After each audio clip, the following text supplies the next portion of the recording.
Hai teman-teman, Assalamualaikum warahmatullahi wabarakatuh.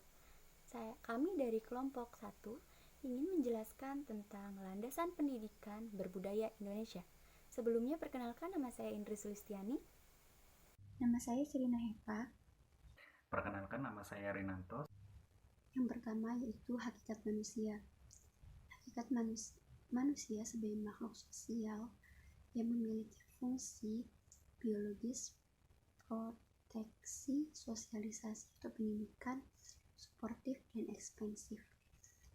Hakikat manusia sebagai berikut. Yang pertama yaitu makhluk yang memiliki tenaga dalam yang dapat menggerakkan hidupnya untuk memenuhi kebutuhannya.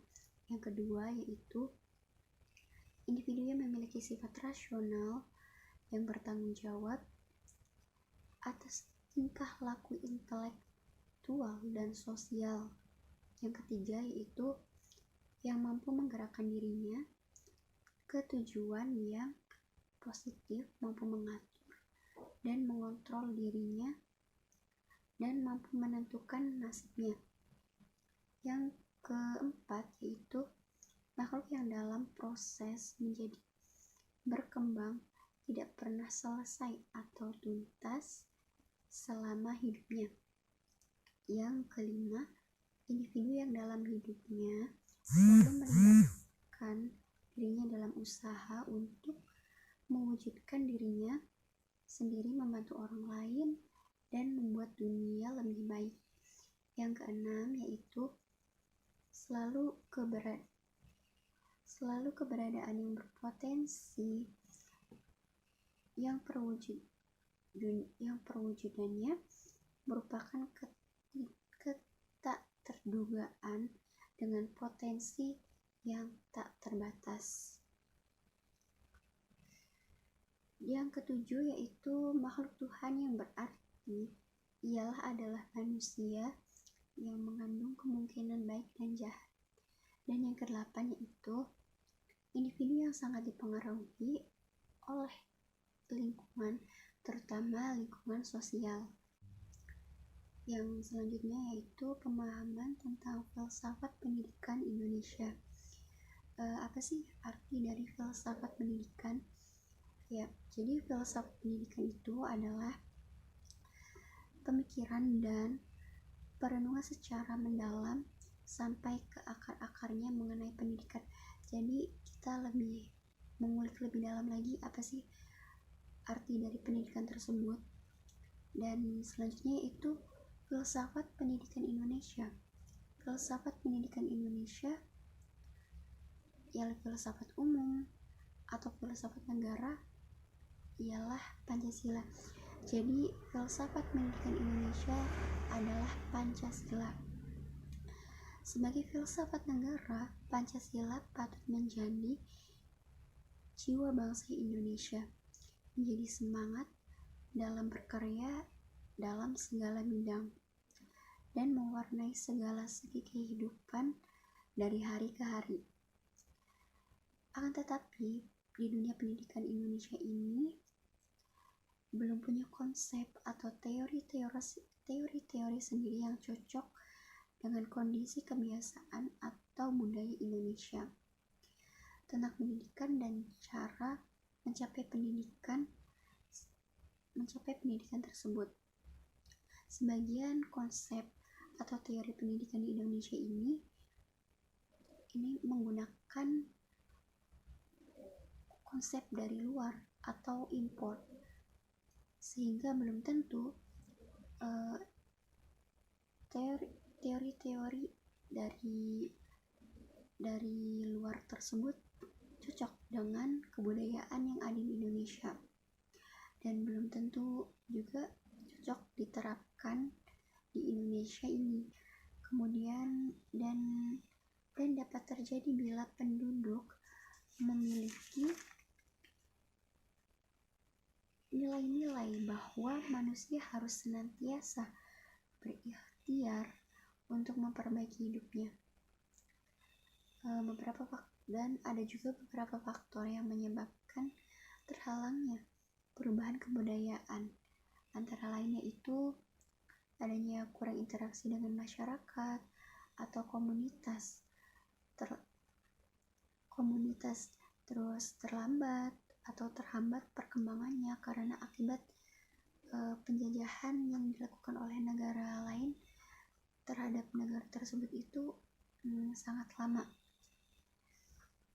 dan tertutup akibat penjajahan yang terlalu lama tersebut. Nah, selanjutnya yaitu pemahaman teori pendidikan Indonesia. Pencipta pendidikan nasional dengan sistem Among yaitu Ki Hajar Dewantara. Sujowo menyatakan bahwa nama asli Ki Hajar Dewantara yaitu R.M. Suwandi Surya Ningrat. Nah, beliau lahir pada tanggal 2 Mei 1889.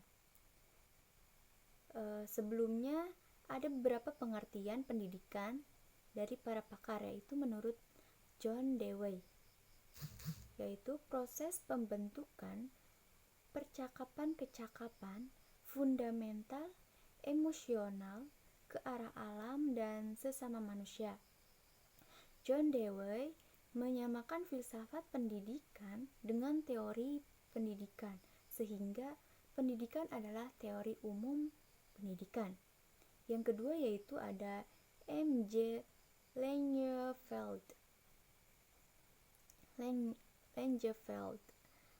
yaitu usaha, pengaruh, perlindungan, dan bantuan yang diberikan kepada anak agar tertuju kepada kedewasaannya. Manusia hidup di bumi ini bersama-sama, maka dibutuhkan atau harus dimiliki pengetahuan dan keterampilan untuk saling berkontribusi satu sama lain. Pengetahuan dan keterampilan tersebut bisa didapat lewat pendidikan, baik di kelas maupun di luar kelas. Teori pendidikan dalam prakteknya dapat berubah-ubah atau akan berubah-ubah. Itulah yang disebabkan di Amerika tidak menyebutkan sebagai ilmu pendidikan, melainkan teori umum pendidikan. Teori hanya menjelaskan prinsip-prinsip mendidik secara umum, seperti didaktik atau metode khusus di Indonesia disebut KBM atau kegiatan belajar mengajar. Saya akan memaparkan tentang pendidikan keanekaragaman Indonesia, di mana kita tahu bahwa mendidik itu sendiri adalah membuat manusia lebih baik dari sebelumnya dan membuat manusia sendiri itu menjadi manusia yang berbudaya, di mana kita tahu bahwa kita sebagai warga negara Indonesia kita harus mempunyai budaya yang mencerminkan bahwa kita itu sebagai warga negara Indonesia yang baik dan benar, seperti itu. Di mana kita tahu budaya sendiri adalah kebiasaan yang dilakukan dan diulangi terus-menerus hingga menjadi sebuah kebiasaan yang diturunkan oleh nenek moyang kita dari zaman dahulu. Nah, kebiasaan ini lambat laun menjadi sebuah budaya, di mana budaya-budaya ini akhirnya diwariskan secara turun-temurun oleh nenek moyang kita hingga ke generasi-generasi selanjutnya hingga ke kita, seperti itu. Secara umum sendiri budaya dapat diartikan menjadi dua. Pertama itu adalah budaya daerah. Budaya daerah bisa dikatakan itu adalah sebuah budaya yang terlahir dan terbentuk dan terus tumbuh hingga berkembang di daerah tersebut. Artinya di daerah satu dan di daerah lain budayanya belum tentu sama. Seperti itu. Contohnya seperti ini. Kita yang biasa tinggal di daerah pegunungan pasti budayanya berbeda dengan mereka yang tinggal di daerah pesisir. Contohnya adalah ketika untuk makan dan memenuhi kebutuhan hidup sehari-hari. Orang di pegunungan mereka biasanya bercocok tanam, seperti itu. Atau juga untuk memenuhi kebutuhan dagingnya mereka itu berternak. Berbeda dengan mereka yang tinggal di daerah pesisir. Mereka lebih untuk menghidupi kebutuhan sehari-hari mereka bernelayan, seperti itu. Yang kedua adalah budaya nasional. budaya nasional ini terbentuk dari budaya-budaya yang ada pada suatu negara, itu disatu padukan menjadi satu, yaitu menjadi budaya dari negara tersebut. Itu yang dinamakan budaya nasional. Budaya-budaya ini terjadi karena adanya asimilasi dan akulturasi. Kenapa demikian? Karena kita tahu bahwa di Indonesia sendiri terbentuk dari dulu, sebelumnya ada negara Indonesia, sebelum disebut negara Indonesia itu adalah negara Nusantara, yang dimana di situ terdapat banyaknya kemajemukan, banyaknya kultur-kultur berbeda dari setiap orangnya, seperti itu. Terjadinya perkawinan antara, kita ambil contoh suku Jawa dan suku Sunda, itu yang disebut dengan akulturasi tersebut hingga menjadi budaya di negara tersebut, seperti itu.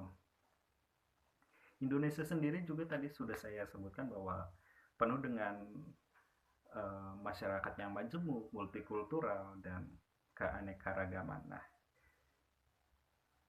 sejatinya hubungan pendidikan dan keanekaragaman sendiri itu harus sinkron. Artinya apa? Bahwa budaya Indonesia itu adalah sebagai alat, salah satu instrumen pemersatu bangsa itu sendiri. Artinya, jika di dalam negara tersebut tidak adanya harmonisasi atau sinkronitas antar budaya-budaya yang ada tersebut, maka itu dapat dipastikan bahwa negara tersebut itu lemah, negara tersebut tidak sehat, seperti itu. Karena kita ibaratkan tubuh kita sendiri, artinya kalau ada sesuatu yang mengganjal di tubuh kita sendiri, kita merasa tidak enak. Nah, tubuh kita itu ibarat sebuah negara. Artinya jika ada sesuatu yang salah dengan tubuh kita, maka kita akan merasakannya dan itu sangat tidak enak, seperti itu contohnya. Nah, perlunya pendidikan keanekaragaman Indonesia ini sendiri adalah sebagai yang sudah saya sebutkan sebagai alat pemersatu bangsa, itu sangat penting sebagai alat pemersatu untuk NKRI kita, seperti itu. Mengapa demikian? Karena sudah disebutkan bahwa di Pancasila itu sendiri itu kita tahu bahwa Pancasila itu mempunyai semboyan, dan bangsa Indonesia itu mempunyai semboyan Bhinneka Tunggal Ika, seperti itu. Itulah kenapa pendidikan keanekaragaman di Indonesia dengan banyaknya kemajemukan, kemultikultural, dan keragaman-keragaman itu menjadi sangat penting. Selanjutnya yang ke E, yaitu pengembangan budaya Indonesia. Pengembangan budaya adalah suatu proses meningkatkan atau mempertahankan kebiasaan yang ada pada masyarakat. Jadi pengembangan budaya itu proses mempertahankan kebiasaan yang ada di masyarakat. Pengembangan kebudayaan Indonesia yang dimaksudkan adalah kebudayaan yang sudah dipertahankan dan ditingkatkan, sedangkan kebudayaan yang kurang mendukung dalam kehidupan bermasyarakat perlu adanya perubahan. Pengembangan kebudayaan Indonesia sejatinya sangat diperlukan karena untuk terjadinya perubahan yang positif untuk peningkatan harkat dan martabat bangsa ini sendiri. Apa sih faktor-faktor yang mempengaruhi terjadinya proses perubahan? Menurut Sajogyo Pujiwati 1985, antara lain yaitu kontak dengan kebudayaan lain, dan proses yang menyangkut hal ini adalah proses difusi. Jadi proses difusi itu suatu proses penyebaran unsur-unsur kebudayaan dari orang per seorang ke orang, dari orang per seorang ke orang per seorang, dan dari satu masyarakat ke masyarakat yang lainnya. Dengan proses tersebut, manusia mampu menghimpun penemuan-penemuan yang baru yang telah dihasilkan. Terus apalagi sih faktor-faktor yang mempengaruhi terjadinya perubahan kebudayaan tersebut, yaitu ada faktor perubahan kebudayaan yang dapat terjadi akibat adanya sikap menghargai karya orang lain. Terus dapat terjadi manakala penduduknya berorientasi ke masa depan, yaitu berpikirnya ke depan. Kemudian dan dapat terjadi bila penduduk memiliki nilai-nilai bahwa manusia harus senantiasa berikhtiar untuk memperbaiki hidupnya. Dan ada juga beberapa faktor yang menyebabkan terhalangnya perubahan kebudayaan. Antara lain yaitu adanya kurang interaksi dengan masyarakat atau komunitas, terus terlambat atau terhambat perkembangannya karena akibat penjajahan yang dilakukan oleh negara lain terhadap negara tersebut itu sangat lama. Selanjutnya yaitu lembaga-lembaga pendidikan. Nah, lembaga pendidikan itu dibagi berbagai macam, yaitu yang pertama, lembaga pendidikan keluarga. Keluarga merupakan lembaga pendidikan tertua yang bersifat informal dan kodrati.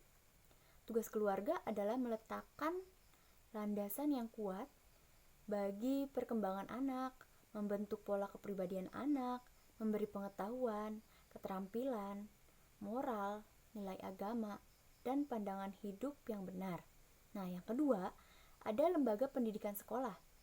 Tugas sekolah menjadi sangat penting dalam menyiapkan anak dalam kehidupan di masyarakat. Sekolah bukan semata-mata sebagai konsumen, tetapi juga produsen dan pemberi jasa yang sangat erat hubungannya dengan pembangunan. Oleh karena itu, pemerintah menetapkan wadah pendidikan seperti satuan pendidikan, jenis pendidikan, dan jenjang pendidikan. Nah, yang ketiga yaitu lembaga pendidikan masyarakat. Dalam sistem pendidikan nasional, masyarakat itu disebut pendidikan kemasyarakatan, yang berarti usaha sadar yang memberi kemungkinan perkembangan sosial budaya, keagamaan terhadap Tuhan Yang Maha Esa. Pada kenyataannya atau secara konkret, pendidikan kemasyarakatan dapat memberikan yang pertama, kemampuan profesional untuk mengembangkan karir. Yang kedua, kemampuan teknis akademik dalam sistem pendidikan. Yang ketiga, kemampuan mengembangkan kehidupan beragama dan sosial budaya. Dan yang keempat, keahlian dan keterampilan melalui sistem magang.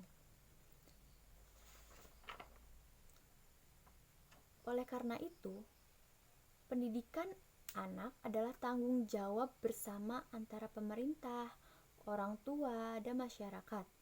Ketiganya dikenal dengan Tripusat Pendidikan. Anak adalah generasi penerus bangsa yang harus dapat binaan dan pendidikan yang layak. Pemerintah harus memberikan fasilitas yang terjangkau dan murah, serta kalau bisa gratis. Keluarga juga harus bisa mengasuh anak dengan baik dari mental maupun sikapnya. Nah, yang ketiga yaitu masyarakat. Masyarakat juga harus bisa mengubah cara pandang pendidikan itu lebih baik. Jangan mandang buruknya saja. Terima kasih atas perhatiannya. Sekian presentasi dari kelompok 1. Kurang lebihnya mohon maaf. Wabillahi taufiq wal hidayah. Wassalamualaikum warahmatullahi wabarakatuh.